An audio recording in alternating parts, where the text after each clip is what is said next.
Hey otakus what's up, welcome to our channel mister Indian otaku. तो आज हम review करने वाले हैं लिसनर्स एनिमे का। लेकिन वीडियो देखने से पहले अगर आपने हमारे चैनल को सब्सक्राइब नहीं किया तो सब्सक्राइब करें और साथ ही बगल में दी घंटी के आगे भी दबा दें, क्योंकि हम एनिमे से रिलेटेड वीडियो लाते रहते हैं। तो देखते हैं क्या खास इस एनिमे शो में, जिस वजह से आपको ये देखना भी चाहिए या नहीं।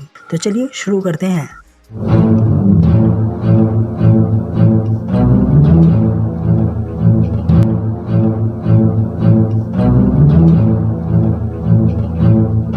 जहाँ मापा स्टूडियो का नाम आता है तो हमारे दिमाग में terror in resonance anime, Hajime no Ippo rising anime, Yuri on Ice anime, Inuyashiki anime, Dororo और विंटर 2020 में आया एनिमे डोरो हेडोरो याद आते हैं।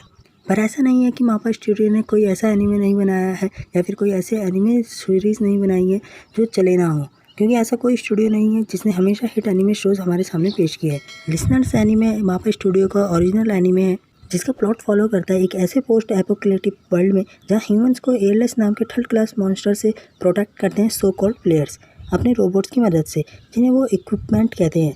इसी वर्ल्ड के लीवर चेस्टर शहर, जो कबाड़ का शहर है, जिसे दूसरे शहर के लोग the trash dump of the world कहते हैं, जो कभी वर्ल्ड का सेंटर हुआ करता था, लेकिन एक फेल्ड अटैम्प्ट के चलते अब कबाड़ हो चुका है। और हमारा हीरो एको रैक इसी कबाड़ से घिरे शहर में रहता है अपनी बहन के साथ। एको ने बचपन में वर्ल्ड के बेस्ट प्लेयर की झलक देखी थी अपने रोबोट के साथ, जिसके बाद से उसका सपना बन जाता है प्लेयर्स को ज्वाइन करके उनके और उनके रोबोट उर्फ इक्विपमेंट के साथ काम करने का, जिसके चलते वो शहर के उस हिस्से में काम करता है जो जंग से घिरा है, जहाँ उसे टॉप प्लेयर्स की इन्फॉर्मेशन वाली बुक मिलती है, जिस पर सभी प्लेयर्स के नाम और उनके रोबोट की इन्फॉर्मेशन मिलती है, सिवाय उस प्लेयर के जिसे उसने बचपन में देखा था। बुक के अलावा उसे जंग से रोबोट्स के इंपॉर्टेंट पार्ट भी मिलते हैं।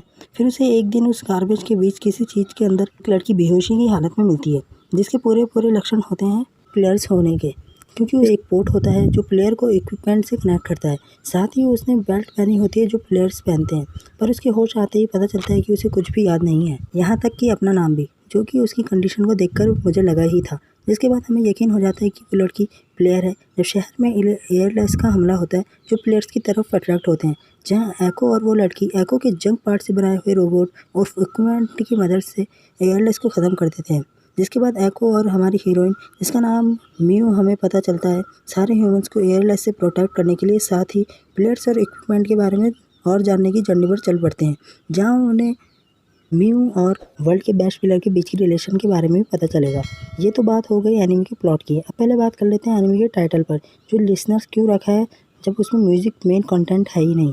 मुझे तो समझ ही नहीं आया, क्योंकि म्यूज़िक का एनिमे में कोई ज़्यादा बड़ा रोल नहीं है। फिर ये मापा स्टूडियो के प्रोड्यूस किए हुए उन एनिमे सीरीज़ में से है जो ज़्यादा ना चल रहा है और ना चलेगा, क्योंकि एनिमेशन की क्वालिटी काफ़ी लो है, कैरेक्टर्स बिल्कुल भी अट्रैक्टिव नहीं है, यहाँ तक कि एको तो हीरो लगता ही नहीं है। CGI का यूज़ भी ज़्यादा इफेक्टिव वे में नहीं किया गया है, जो भी एक फैक्टर है। वहीं फाइटिंग तो इंजॉयबल तब लगेगी जब ढंग से कुछ दिखेगा, क्योंकि फाइटिंग सीन कैरेक्टर्स के फिनिशिंग मूव के साथ ही खत्म हो जाते हैं, जिसमें रोशनी इतनी तेज होती है कि बाकी दिखेगा ही क्या। कैरेक्टर डेवलपमेंट भी मुझे कुछ ज़्यादा खास ही नहीं लगा, क्योंकि ना तो कैरेक्टर्स इंटरेस्टिंग है और ना अट्रैक्टिव, ऊपर से कुछ तो बोरिंग भी और उसके ऊपर स्ट्रॉन्ग भी, जो इनके डेवलपमेंट के लिए कुछ बचता ही नहीं है। ओपनिंग और एंडिंग सॉन्ग दोनों ही मुझे बिल्कुल भी पसंद नहीं आए। तो दूसरी ओर बैकग्राउंड म्यूजिक अच्छा है, जिसमें म्यूजिक का थोड़ा बहुत काम है। एनिमे का लाइसेंस फनीमेशन के पास है, जो एनिमे की इंग्लिश डबिंग को भी प्रोड्यूस कर रहा है, जिसमें इंग्लिश वॉइस एक्टिंग भी अच्छी है और ओरिजिनल लैंग्वेज से ज़्यादा नहीं। एनिमे की स्टोरी ठीक ठाक है, पर ऐसी कुछ खास इंटरेस्टिंग नहीं जिसे आपको बार बार देखने का मन करे, जिसके चलते कुछ एपिसोड्स आपको बीच बीच में बोर भी करते हैं। एनिमे की स्टोरी कहीं कहीं जगह पर प्रिडिक्टेबल भी लगती है। ऊपर से उन एकदम फुद्दू एयरलेस नाम के मॉन्स्टर को देख के आपको ये भी पता चल जाता है कि ये एनिमे में मेन विलन तो होंगे ही नहीं।